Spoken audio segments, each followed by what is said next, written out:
أما بعد فأعوذ بالله من الشيطان الرجيم بسم الله الرحمن الرحيم إن أكرمكم عند الله أتقاكم وقال تعالى إن الله وملائكته يصلون على النبي يا أيها الذين آمنوا صلوا عليه وسلموا تسليما محمد ने आकर कुफर को मिटाया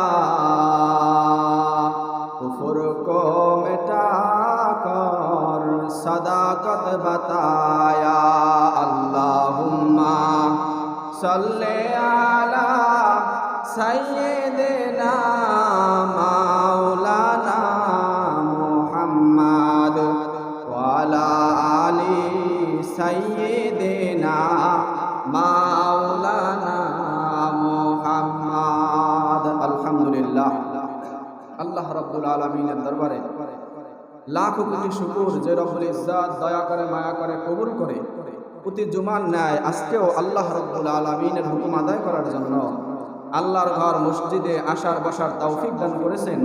এই জন্য সকলে অন্তরের অন্তরস্থল থেকে জোরে সোরে আওয়াজ দিয়ে বলি আলহামদুলিল্লাহ। আল্লাহ রাব্বুল আলামিন এই কিছুদিন যাবৎ আমাদের দেশের যে পরিস্থিতি চলতেছিল এর মধ্যে থেকেও আল্লাহ আমাদেরকে মসজিদে আনছেন, বলেন আলহামদুলিল্লাহ। আবার আজকে অন্যান্য 2-3 সপ্তাহ থেকে এই সপ্তাহের আবহাওয়াটা কি ভালো না খারাপ? আরো জোরে বলেন, ভালো না খারাপ? তো ভালো, এই জন্য বলি আলহামদুলিল্লাহ। আল্লাহর রাসূল বলেন, যদি তোমার জিন্দেগিতে কোনো পেরেশানি আসে অথবা কোনো দুঃখ কষ্ট কোনো মুসিবত আসে তখনও তুমি আল্লাহর শুকর আদায় করো। আবার যদি আল্লাহ রাব্বুল আলামিন তোমাকে কোনো ধরনের শান্তি কোনো খুশি কোনো সুসংবাদ দান করে তাহলেও তুমি আল্লাহ রাব্বুল আলামিনের শুকরিয়া আদায় করবা। এই জন্যই হাদিসের ভিতরে আসছে আল্লাহর রাসূল সাল্লাল্লাহু আলাইহি সাল্লাম সর্বহালতে সব সময় আল্লাহ তাআলা শুকরিয়া আদায় করতেন। এজন্য বলা হয়েছে আলহামদুলিল্লাহি আলা কুল্লি হাল, সর্বহালতে কার শুকরিয়া আদায় করবেন? আল্লাহ। সুখে রাখলে কে রাখে? দুঃখে রাখলে কে রাখে? আল্লাহ। সব কিছুর মালিক আমার আল্লাহ। এইটা সব সময় মাথায় রাখতে হবে যে দুঃখ শয়তানের পক্ষ থেকে আসে আর সুখটা মনে হয় আল্লাহর পক্ষ থেকে আসে না। প্রত্যেকটা নবী দুঃখে কষ্টের মধ্যে পড়ছেন কি পড়ছেন না? সব চাইতে বেশি আমার আপনার নবী মুহাম্মদুর রাসূলুল্লাহ সাল্লাল্লাহু আলাইহি ওয়াসাল্লাম সব চাইতে বেশি কষ্টের মধ্যে পড়ছেন। যেই নবীকে পুরা বিশ্বের আরবের সমস্ত মানুষ একত্রিত হইয়া বলল, মুহাম্মদ তোমার মতো সত্যবাদী পৃথিবীতে আর কেউ নাই, এই জন্য আমরা সবাই সম্মিলিতভাবে তোমাকে আল আমিন উপাধি দিলাম। বলেন সুবহানাল্লাহ। এই আল আমিন উপাধি কি মুসলমানের দেশে না কাফেররা দেশে? আওয়াজ দিয়ে বলেন, আরো জোরে বলেন, কারা দেশে? কাফেররা দেশে। তো আমার রাসূলের কতটুকু চরিত্র, কত ফুল ছিল, কত মজা ছিল, কত ভালো চরিত্রের অধিকারী ছিল আমার নবী, যেই কারণে কাফের বেঈমান আল্লাহ বিরোধী মানুষগুলা আমার আপনার নবীকে বলতে বাধ্য হইছে আপনি হলেন আল আমিন। বলেন সুবহানাল্লাহ। আল্লাহর রাসূল অনেক বেশি কষ্ট সহ্য করছেন। রাসূল সাল্লাল্লাহু আলাইহি ওয়াসাল্লাম 40 বছর বয়সে যখন নবুয়ত পাইছেন তখন তাকে তার সম্প্রদায়ের লোকেরা, যেই চাচা আবু জাহেল রাসূলকে সবসময় সাপোর্ট দিত, যেই উতবা সাইবারা আল্লাহর রাসূলকে সবসময় আমির মানত, এই ব্যক্তিগুলাই আল্লাহর রাসূলকে দুনিয়া থেকে বিদায় দেওয়ার জন্য, হত্যা করার জন্য দারুন নদওয়ার মধ্যে তারা পরামর্শ সভায় বিভিন্ন ধরনের কার্যকলাপ পরিস্থিতি তারা বিভিন্ন ধরনের কাজ করছে। বলেন নাউজুবিল্লাহ। এই মানুষগুলা কেন তারা রাসূলকে এত মহব্বত করার পরেও কেন তারা রাসূলকে দুনিয়া থেকে বিদায় দিতে চাইল? এর একমাত্র কারণ হলো ক্ষমতা। আল্লাহ। আওয়াজ দিয়ে বলেন কি? ক্ষমতা।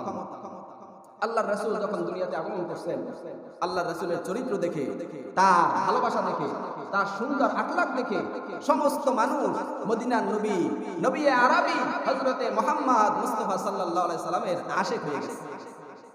এমনকি কাফেররা পর্যন্ত আল্লাহর রাসূলকে অত্যন্ত শ্রদ্ধা এবং মোহাব্বত করত। আবু জাহেল নিজেও কয় মুহাম্মদ সত্যি আল্লাহর নবী, এ হলো সত্যিকারের নবী, কিন্তু আমি যদি মুহাম্মদকে মানি তাহলে আমার আর ক্ষমতা থাকবে না, কারণ আমার আপনার নবী আসার পূর্বে এই মক্কার যেই কাজগুলো সমাধান করত, যে আমির ছিল সে ছিল কে? আবু জাহেল। ওর নাম হইল আবুল হেকাম। কি নাম? আবুল হেকাম, মানে জ্ঞানীদের পিতা। সমস্ত কাজ বাজ যেই করবে সবাই আবুল হেকামের কাছে এসে বলতো, হযরত আমরা এই কাজটা করতে চাই। বিভিন্ন কথাবার্তা তার যেই ফয়সালা আসতো সবাই বাধ্যতামূলকভাবে মেনে নিতেন। কিন্তু আল্লাহর রাসূল আমার আপনার নবী মুহাম্মদুর রাসূলুল্লাহ যখন দুনিয়াতে আগমন করলেন, আল্লাহর রাসূল যখন নবুয়ত পাওয়ার পর এক পাহাড়ের উপরে দাঁড়াইয়া আল্লাহর রাসূল ডাক দিয়ে বলে, এ কাফের সম্প্রদায়, এ আমার বংশের লোকেরা শোনো, আমি কি জিন্দেগিতে কোনোদিন তোমাদেরকে মিথ্যা কোনো কথা বলছি নাকি? আল্লাহর রাসূল যখন এই কথা বললেন, কাফের মুশরিক সবাই ডাক দিয়ে বলেন, আগো মুহাম্মদ, তুমি কোনোদিন আমাদের সাথে কোনো ধরনের দুই নাম্বারি কথা বলো নাই, কোনোদিন বাটপারি সিটারি করো নাই, তুমি এমন একজন লোক, তোমার মতো আখলাক ওয়ালা মানুষ এই দুনিয়াতে আর কেউ নাই। বলেন সুবহানাল্লাহ। আল্লাহর রাসূলের এই গুণগান গাওয়ার পরে আল্লাহর রাসূল ডাক দিয়ে বলে, ও কাফের সম্প্রদায় শোনো, ও আমার বংশের লোকেরা শোনো, আমি আল্লাহর নবী, আমাকে আল্লাহ নবুয়ত দান করছে, তোমরা আমার হাতে হাত রাখিয়া আল্লাহকে মেনে নাও। এখন তারা বলতেছে, আল্লাহর নবীর এই কথা যদি মাইনে নেয় তাহলে তো মুহাম্মদের নবী স্বীকার করতে হয়, আর নবীর কথা না মানলে কি ধ্বংস। সবাই জানে নবীর কথা না মানলে ধ্বংস। এই জন্য আল্লাহর রাসূলকে তারা নবী মানতে রাজি না। কি নবী মানতেই রাজি না? বলে যে নবী মানলে তো তাহলে তার সব কথা মানতে হইবে, সে যা বলবে সেটাই শুনতে হবে, তো নবী মানবে না। এই ক্ষমতার লোভে তারা রাসূলকে ছেড়ে দিল। আল্লাহর রাসূলকে অনেক কষ্ট দিয়া তারা মক্কা থেকে মদিনায় হিজরত করতে বাধ্য করছে। ঠিক কিনা? আমি যে কথাটা বুঝাইতে চাই সেটা হলো, কষ্টে থাকলেও কার শুকর আদায় করতে হবে? আরো জোরে বলেন, কার? দুঃখে থাকলে, কষ্টে থাকলে, সর্বহালতে আমার রব, আপনার রব আল্লাহ রাব্বুল আলামিনের শুকর আদায় করার নামই হলো প্রকৃত মুমিন। ঠিক কিনা? দুঃখে পড়লে আল্লাহরে ভুলে যাবো, আর সুখে থাকলে আল্লাহরে মানবো। আল্লাহরে ভুলে যাবো সুখে থাকলে, দুঃখে থাকলে হাত ধরে উড়াইয়া মোনাজাত ধরে কান্না কাটি, সুখে যখন থাকে নামাজই যায় না। আছে না নাই? দুঃখের মধ্যে পড়লে, সন্তান ঘরের মধ্যে অসুস্থ হলে, যদি পরিবার পরিজনের কেউ হাসপাতালের বেডে ভর্তি হয়, হুজুরের কাছে এসে দোয়া নেয়, মসজিদে দাঁড়াইয়া দাঁড়াইয়া আল্লাহর কাছে কান্দে, আল্লাহ গো আমার সন্তানটারে আপনি সুস্থ করিয়া দেন, আমার বিবি অসুস্থ, বিবিটারে সুস্থ করে দেন। বিবিকে আল্লাহ সুস্থ করে দিল, সন্তানকে আল্লাহ সুস্থ করে দিল, আর এই বান্দা মসজিদের ধারে কাছেও আসে না। আসে না নাই? এই বান্দারা হলো নাফরমান, এই বান্দারা আল্লাহকে ভয় করে না। আল্লাহ রাব্বুল আলামিন বলেন, যারা আল্লাহকে ভয় করে তারাই হলো আল্লাহর কাছে পছন্দনীয়। ইন্না আকরামাকুম ইনদাল্লাহি আতওয়াকুম। আল্লাহ বলেন, আমি আল্লাহকে যারা বেশি ভয় করবে তারাই হলো আমি আল্লাহর কাছে সম্মানিত। কিতাবের মধ্যে মুফাসসিরিন কেরাম বলেন, মানুষ দুই ভাবে তার ইজ্জতকে ধরে রাখে, মানুষ দুই ভাবে তার সম্মানকে ধরে রাখে। এক নম্বরে হলো তার সম্পদ, দুই নম্বরে তার নিজের একটা গ্রাফিটি ভাব। এই দুই জিনিস নিয়ে মানুষ তার ইজ্জত নিয়ে অহংকার করে। যার টাকা আছে দেখবেন অহংকারের চোটে কথা বলা যায় না, যার ধন সম্পদ আছে, যার সুন্দর চেহারা আছে, তার সাথে কথা বলতে একটু অন্যরকম লাগে, সেও সবার সাথে একটু মেলতে চায় না। এর মানে বোঝা গেল মানুষ দুই কারণে নিজেকে বড় একজন প্রতাপশালী মনে করে। এক নম্বরে টাকা, দুই নম্বরে তার সুস্বাস্থ্য সুন্দর চেহারা। আল্লাহ রাব্বুল আলামিন বলেন, এই চেহারা দিয়ে কিছুই হবে না, টাকা দিয়ে কিছুই হবে না। আমি আল্লাহর কাছে সবচাইতে সম্মানের বিষয় হলো আমি আল্লাহকে ভয় করা। সবচাইতে সম্মানের বিষয় কি? এই যে আয়াতটা তেলাওয়াত করলাম, ইন্না আকরামাকুম ইনদাল্লাহি আতকাকুম, এই আয়াতের ব্যাখ্যায় মুফাসসিরিন কেরাম বলেন, এই আয়াতটা যে নাযিল হইল কেন জানেননি? আল্লাহর রাসূলের একজন কলিজার টুকরা সাহাবী ছিল যে ইসলামের সর্বপ্রথম মুয়াজ্জিন। নামটা কি? আওয়াজ দিয়া কন। বিল্লাল রাদিয়াল্লাহু তাআলা আনহু। যারা ইতিহাস পড়ছেন, সাহাবীদের জীবনী পড়ছেন, দেখবেন বেলালের চেহারাটা একদম কুচকুচে কালো ছিল, চেহারার মধ্যে কোনো ঢক ছিল না। মক্কার সব কাফেররা ডাক দিয়া বলতে লাগলো, আল্লাহর শুকরিয়া, আমাদের মুর্শিদের শুকরিয়া যে আমার বাবা দুনিয়া থেকে বিদায় নিছে এমন একজন কালো কাককে দেখার পূর্বে। বলে যে মুসলমানরা এমন একজন ব্যক্তিকে মুয়াজ্জিন নিযুক্ত করছে যার চেহারা একদম কালো কুচকুচে, যার চেহারার কোনো ঢক নাই, এরা শুকরিয়া আদায় করে আমার আব্বা আগেই মরছে। এইরকম একটা কালা মানুষরে ইসলামের মুয়াজ্জিন দেখে না। বুঝছেন নি কি গর্বটা করছে? বলে যে আমার আব্বা আগেই মরছে, ভালো হয়েছে। এই ধরনের বালা মুসিবত দেখে নাই। বর্তমানে যে পরিস্থিতি চলতেছে, তো অনেকে বলে যে আলহামদুলিল্লাহ আমার আব্বা আগেই মরছে, ভালো হয়েছে। যে পরিস্থিতি না খাইয়া থাকা কঠিন মুসিবত, আল্লাহ ভালো হয়েছে আব্বা আগেই নিয়েছে। এরাও বলতেছে বেলালের মতো একজন কুচকুচে কালো কাকের মতো ব্যক্তিকে আল্লাহ রাব্বুল আলামিন মদিনার নবীর মুয়াজ্জিন হিসেবে বানাইছেন। বড় শুকরিয়া আদায় করে এইরকম একটা কালো ব্যক্তিকে আমার বাবার দেখতে হয় নাই, বলেন নাউজুবিল্লাহ। চেহারা দিয়ে আল্লাহর সামনে মহব্বত ইজ্জত পাওয়া যাবে না। আল্লাহ তাআলা যখন এই কথা শুনলেন, সাথে সাথে আমার আপনার নবীর কাছে আয়াত নাযিল করলেন, বললেন জিবরাইল যাও দুনিয়ার মানুষদেরকে জানায়া দাও, ইন্না আকরামাকুম ইনদাল্লাহি আতকাকুম। ও দুনিয়ার মানুষ শোনো, আমার কাছে কোনো চেহারা খাটবে না, আমার কাছে কোনো টাকা পয়সাও খাটবে না, আমার কাছে ধনা খাটবে না, কোনো কালাও খাটবে না। আমার কাছে যে ঈমান আর আমল আর তাকওয়া নিয়ে আসবে, আমি আল্লাহ তাকে সম্মান দান করব। বেলাল রাদিয়াল্লাহু তাআলা আনহুর ব্যাপারে হাদিসের ভিতরে আসছে, আল্লাহ রাসূল সাল্লাল্লাহু আলাইহি সাল্লাম জান্নাতের মধ্যে বেলাল রাদিয়াল্লাহু তাআলা আনহুর পায়ের হাঁটার চলার শব্দ পাইছেন, বলেন সুবহানাল্লাহ। আল্লাহ রাসূলের এই সাহাবী বেলাল রাদিয়াল্লাহু তাআলা আনহু কেমন সাহাবী ছিলেন, আল্লাহ তাআলা এত মহব্বত অন্তরের মধ্যে দান করছেন, আল্লাহর এত ভালোবাসা বেলাল পাইছে, ঈমান এত বাড়ছে।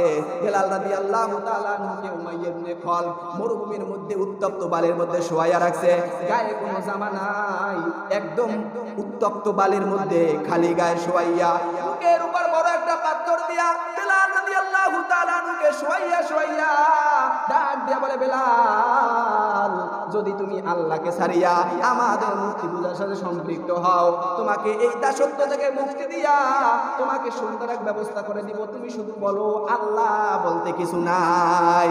বেলাল রাদিয়াল্লাহু তাআলা আনহু ডাক দিয়া বলে, ও কাফের শোন শোন, আমার আল্লাহ আমার মধ্যে এত বেশি তাকওয়া দান করছে, আমার মাওলা আমার অন্তরের মধ্যে এত ভালোবাসা দিছে, যেই ভালোবাসা তোরা যদি আমাকে মেরে মেরে টুকরা টুকরা করে ফেলো, আমার শরীরটা যদি পুরা একদম ফোসকা পড়তে পড়তে সব বিলীন হয়ে যায়, আমি বেলাল তখনও বলবো আহাদ আহাদ আহাদ, বলেন সুবহানাল্লাহ। আল্লাহ রাসূলের সাহাবী বেলাল রাদিয়াল্লাহু তাআলা আনহুর শরীরটারে এমন ভাবে ঝাঁঝরা বানাই ফেলাইছে, কিন্তু আল্লাহর রাসূলের এই সাহাবী একটা সেকেন্ডের জন্য আল্লাহকে বলে নাই, বলেন সুবহানাল্লাহ। এরে আল্লাহর গোলাম, আল্লাহর মহব্বত যার অন্তরের মধ্যে থাকবে, ওই ব্যক্তি কোন অবস্থাতেই আল্লাহকে ছাড়তে পারবে না, ঠিক কিনা? এই দুনিয়ার মধ্যে যত জেলে আছে, যত গাড়ির ড্রাইভার আছে, আযান দেওয়ার সাথে সাথে যদি আল্লাহর মহব্বত থাকতো, আল্লাহর ভালোবাসা যদি অন্তরে থাকতো, একটা সেকেন্ড সামনে গাড়ি নিতে পারতো না, একটা বার ওই জেলের জন্য জালের জন্য জালটা ফালাইতে পারতো না, মাছের জন্য জালটা ফালাইতে পারতো না। আল্লাহর ভয় নাই, এই জন্যই বান্দাগুলো আজকে নামাজ রাখিয়ে দিক সিদিক করে, ঠিক কিনা?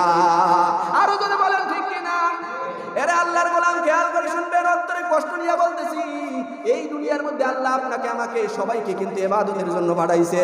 মনে করেন না হুজুরে আল্লাহ নামাজ পড়বে, আমাদের কোনো নামাজের প্রয়োজন নাই, হুজুরে আল্লাহ কোরআন তেলাওয়াত করবে, আমাদের কোনো প্রয়োজন নাই। না না না, হুজুরদেরও 3টা প্রশ্ন হবে, আপনারও 3টা প্রশ্ন হবে, ঠিক কিনা? কিয়ামতের ময়দানে আল্লাহ রাব্বুল আলামিন বান্দাদেরকে প্রশ্ন করবেন, দুনিয়া থেকে বিদায় নেওয়ার পর কবরের মধ্যে 3টা প্রশ্ন হবে। যেই বান্দা ঠিকমতো ইবাদতগুলো করে যাবে, যেই বান্দা আল্লাহর হুকুমগুলো মেনে যাবে, যেই বান্দার মধ্যে আল্লাহর ভয় থাকবে, ওই বান্দা অটোমেটিক আল্লাহর প্রশ্নগুলোর উত্তর দিতে পারবে, বলেন সুবহানাল্লাহ।